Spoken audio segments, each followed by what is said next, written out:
C'est la pire catastrophe maritime de l'histoire survenue en temps de paix. Dans la nuit du 20 au 21 décembre 1987, deux navires entrent en collision dans le détroit de Tablas, aux Philippines.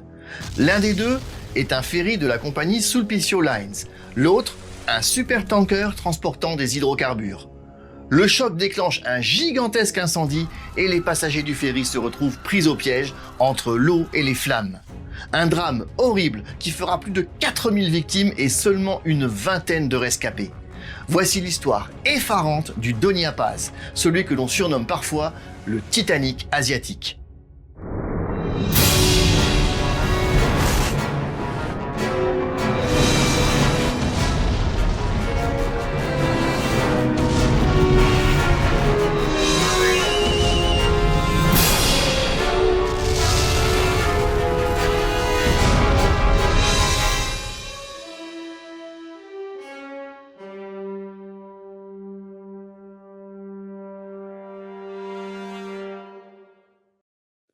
Nous sommes à quelques jours de Noël, le 20 décembre 1987, dans le port de Tacloban, la ville la plus peuplée de l'île de Leyte aux Philippines. Une ville réputée dans le pays pour être un grand centre universitaire.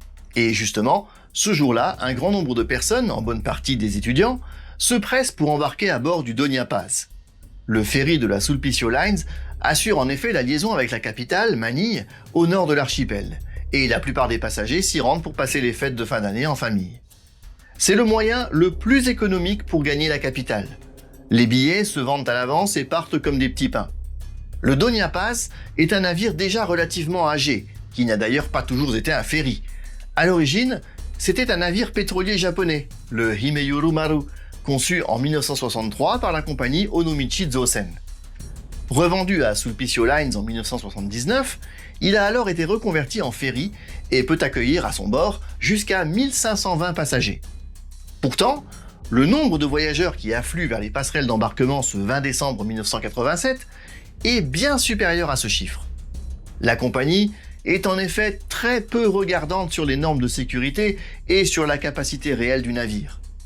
Une fois tous les passagers munis d'un billet embarqués, l'équipage du Doña Paz continue de laisser monter la foule qui se presse sur les quais, vendant ainsi un très grand nombre de billets supplémentaires à la sauvette et en totale contradiction avec les lois du transport maritime.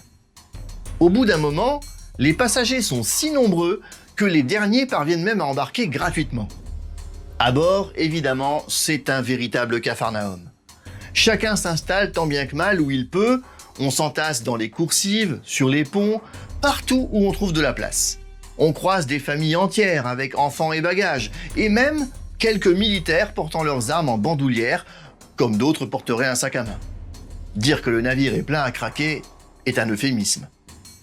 On estime que le nombre de passagers à bord était près de 3 fois supérieur à la norme. Aussi, lorsque le Doña Paz appareille enfin, il tangue déjà dangereusement. La navigation ne sera donc pas des plus aisées, car il est très difficile de manœuvrer un bateau en surcharge. De plus, celui-ci doit faire 2 escales en cours de route, à Catbalogan, puis à Samar, où il va encore embarquer d'autres passagers. Au total, on pense que le navire emportait à son bord près de 4400 personnes. C'est une estimation, car bien entendu, la plupart des noms ne figurent pas sur le registre. Seuls ceux qui ont acheté, disons, légalement leur billet pour la traversée, y sont mentionnés. Ne figurent pas non plus sur cette liste les enfants de moins de 4 ans qui voyagent gratuitement. Bref, vous l'avez compris, dès le départ, le voyage commence mal. Vers 22h30, alors que le ferry traverse le détroit de Tablas, au large de l'île de Marinduque, et qu'une partie des passagers sont déjà endormis, qui dans leur couchette pour les plus chanceux, qui à même le pont et à la belle étoile pour les autres, un énorme choc secoue le navire, immédiatement suivi d'une explosion. Aussitôt, la panique s'empare des passagers. À juste titre, car le Doña Paz vient d'être percuté sur son flanc gauche par un autre navire, le Vector, un supertanker rempli de milliers de barils d'hydrocarbures. La collision s'est produite pile au niveau de la salle des machines du Doña Paz, d'où l'explosion qui en a résulté. Et même si les deux navires se sont heurtés à faible vitesse, cela suffit, vu son état, car il n'est pas de la première fraîcheur non plus, on va en reparler, à endommager suffisamment le Vector pour que celui-ci laisse s'échapper des litres de produits hautement inflammables par la brèche ainsi créée. Il n'en faudra pas plus pour alimenter l'incendie gigantesque qui fait rapidement s'embraser le Donia Paz. Et il n'y a pas que les navires qui sont en flammes. L'essence et les produits pétroliers transportés par le Vector se répandent sur la mer qui s'embrase à son tour. Le ferry et ses passagers se retrouvent alors pris au piège au beau milieu d'une mer de flammes. Un véritable enfer. Beaucoup tenteront d'échapper à l'incendie en se jetant à l'eau, mais pour nombre d'entre eux, ils se retrouveront dans une mer déjà mélangée aux hydrocarbures et finiront par être rattrapés par les flammes. Mais la surpopulation du ferry va, elle aussi, jouer un rôle déterminant dans ce drame, vous vous en doutez. Car pour les passagers voyageant dans une cabine, avec un billet acheté en bonne et due forme, il est clair que pour la plupart, cette cabine deviendra leur tombeau. Imaginez un instant cette foule de plusieurs milliers de personnes tentant d'échapper à l'incendie et se précipitant vers l'extérieur. Pas besoin de vous faire un dessin pour imaginer l'horreur de la situation. On a tous ou presque vu Titanic et la manière dont les passagers de 3e classe se sont retrouvés piégés pour un grand nombre d'entre eux. Et ben là, multipliez ce nombre par 2 voire par 3 et ajoutez-y un énorme incendie en plus du naufrage. Oui, car bien entendu, éventré sur son flanc gauche, le ferry est en train de sombrer. Il ne faudra pas plus de 2 heures pour qu'il se retrouve sous les flots, emportant avec lui ces milliers de passagers. Et l'équipage, me direz-vous, qu'a-t-il fait? A-t-il au moins distribué des gilets de sauvetage et tenté de gérer la panique, comme l'ont fait les hommes du Titanic 75 ans plus tôt? Si tel était le cas, on aurait pu espérer que le drame fasse nettement moins de victimes. Non, malheureusement, ici, on est très loin du sang-froid et de l'exemplarité de l'équipage du Titanic. Parmi les quelques rescapés, un des militaires qui se trouvait à bord, le caporal Lutgardo Nieto, a rapporté dans la presse 24 heures après le naufrage que non seulement il n'y avait pas le moindre gilet de sauvetage disponible, mais qu'en outre, les membres d'équipage couraient dans tous les sens, totalement paniqués de la même manière que les passagers. Aucun d'entre eux n'a donné d'ordre ou n'a ne serait-ce qu'essayé de faire quelque chose pour sauver qui que ce soit. En d'autres termes, c'était le sauve-qui-peut général, au mépris de toutes les règles de la navigation. D'ailleurs, vous allez voir dans quelques instants qu'en termes de respect des règles, on est aussi bien sur le ferry que sur le pétrolier, sur un je m'en foutisme de niveau intersidéral, qui fait franchement froid dans le dos. Surtout qu'en vrai, il s'avère qu'il y avait bien des gilets de sauvetage à bord du ferry, soigneusement rangés dans des coffres. Mais dans le chaos et la panique due à l'incendie, aucun des membres d'équipage ne s'est, semble-t-il, posé la question de savoir où ils pouvaient être, ou, en tout cas, ne s'est souvenu de leur présence à bord. Pour le professionnalisme et l'exemplarité, on repassera, hein. Et ce n'est pas fini concernant l'équipage, vous allez voir. Mais revenons tout de même au naufrage, car, hélas, ce n'est pas fini non plus. L'accident a eu lieu dans un détroit, à moins d'une trentaine de kilomètres des terres, qui plus est sur une route maritime relativement fréquentée, donc on serait en droit de penser que des secours ont pu intervenir rapidement. Et il y avait en sus un certain nombre de bateaux de pêche dans les parages. Et pourtant, malgré cet incendie qui devait tout de même se voir de loin, les 2 navires ont coulé sans que les gardes-côtes ne lèvent le petit doigt. Ils n'ont, d'après les différentes sources que j'ai pu trouver, été avertis de la catastrophe que 8 heures après celle-ci, et une opération de sauvetage a été lancée encore 8 heures plus tard. Là aussi, paye ta réactivité et ton efficacité. Vous trouvez que je suis sarcastique avec l'équipage et les gardes-côtes? Eh bien attendez la suite, vous allez comprendre que j'ai de bonnes raisons pour ça.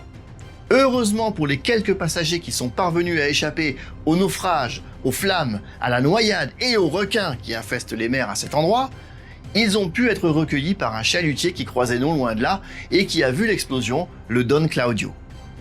Au total, 26 personnes seulement ont ainsi pu être secourues. 24 parmi les passagers du Donia Paz et 2 membres d'équipage du Vector qui comptaient 13 personnes en tout. Aucun des membres d'équipage du ferry n'a quant à lui survécu à cette tragédie. Alors, je dois ici vous avertir que les images qui vont suivre là peuvent, selon l'expression consacrée, heurter la sensibilité de certaines personnes. Bon, j'ai évidemment flouté au maximum, sans quoi YouTube risquait de faire sauter la vidéo, mais on peut cependant deviner de quoi il retourne, donc je préfère prévenir. Dans les jours qui suivent le naufrage, le pays est évidemment sous le choc. D'autant plus que le drame s'est produit juste avant Noël, ce qui ne fait que renforcer l'empathie de la population envers les victimes et leurs familles. Mais c'est un Noël macabre pour les habitants de la région autour du détroit de Tablas, car la mer ne cesse de rejeter des corps sans vie sur les rivages alentours. Des pêcheurs en récupèrent même dans leurs filets. La plupart sont difficilement identifiables tant le feu et l'eau les ont rendus méconnaissables. Les rares survivants garderont également des séquelles pour la plupart, notamment des brûlures, tant il était difficile d'échapper au brasier. Quant à comprendre les raisons d'un tel carnage et à établir les responsabilités de l'accident, c'est ici que l'enquête devient délicate. Bon, je veux parler de ma propre enquête pour mettre la main sur ces informations, et surtout des infos émanant de sources fiables. C'est d'ailleurs la raison pour laquelle de nombreuses images que vous voyez dans cette vidéo proviennent d'une même source, en l'occurrence un documentaire réalisé en 2009 par le National Geographic Channel. Et au passage, vous voudrez bien excuser la piètre qualité, mais je n'ai pas réussi à trouver une meilleure version. Il est dispo sur YouTube, si vous voulez le voir en entier, je vous mettrai le lien en description. Par contre, je vous préviens, c'est uniquement en anglais.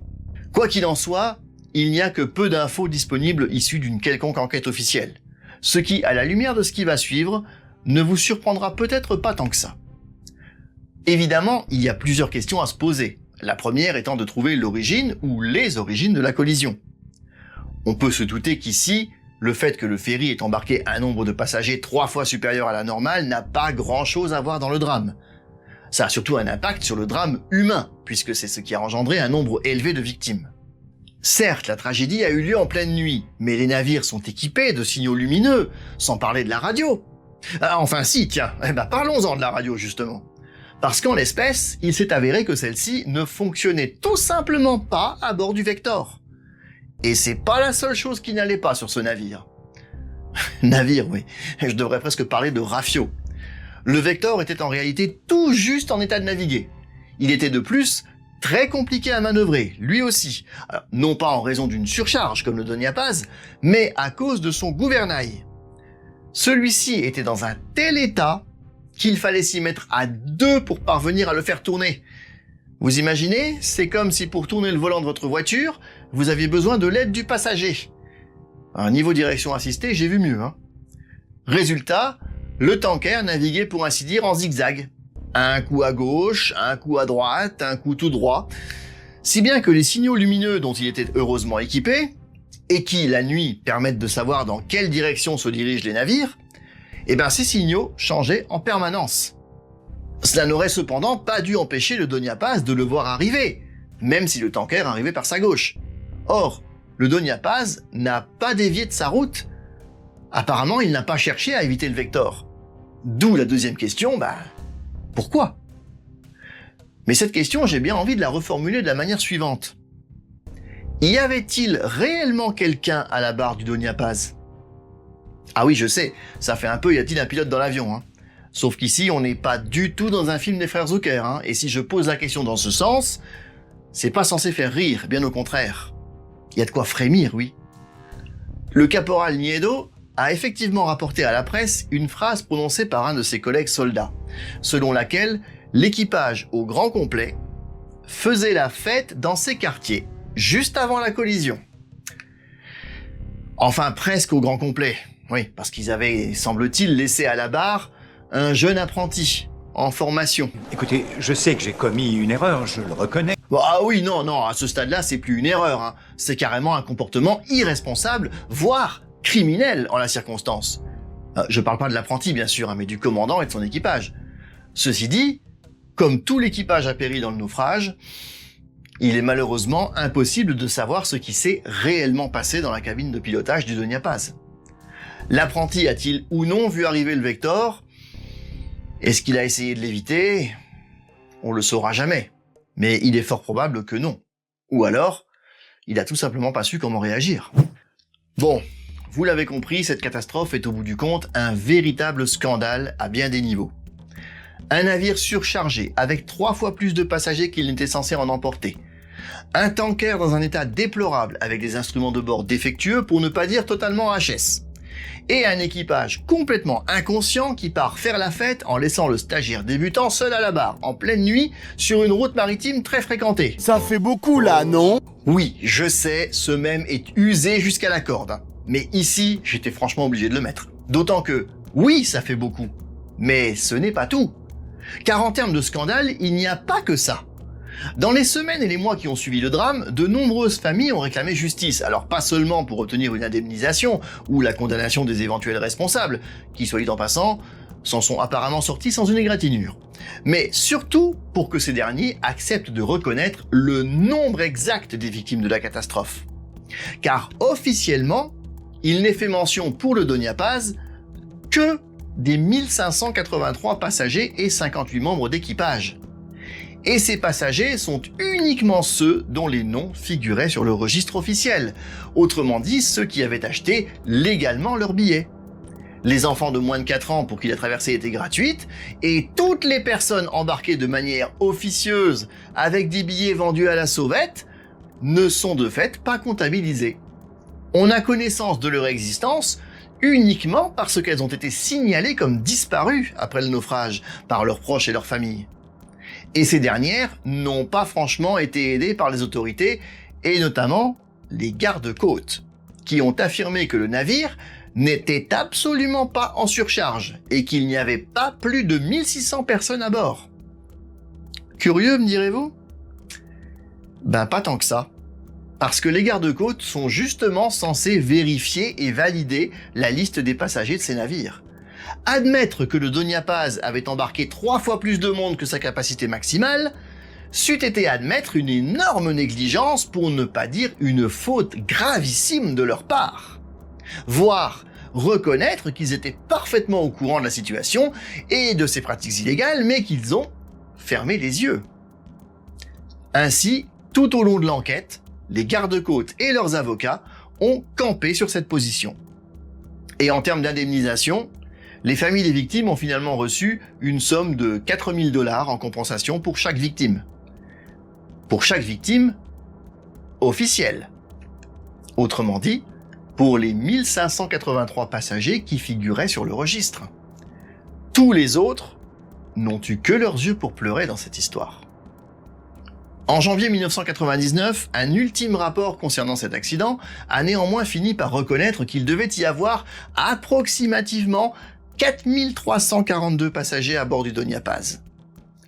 Ce qui, si l'on retire les 26 rescapés et que l'on ajoute les 58 membres d'équipage ainsi que les 11 du Vector, porte le nombre total des victimes à 4385. Ce qui en fait donc la pire catastrophe maritime que le monde ait connue en temps de paix.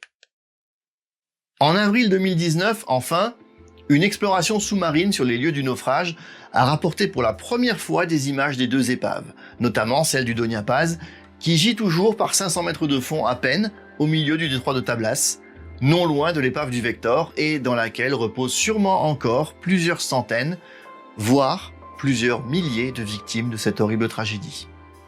Merci d'avoir suivi cette vidéo jusqu'ici. Comme toujours, n'hésitez pas à la liker, à la commenter, à la partager autour de vous. Et si mon travail vous plaît et que vous avez envie de voir d'autres analyses de catastrophes comme celle-ci, ou celles déjà publiées sur la chaîne, pensez bien à vous abonner pour ne rien manquer. On se retrouve très bientôt. D'ici là, portez-vous bien. À très vite!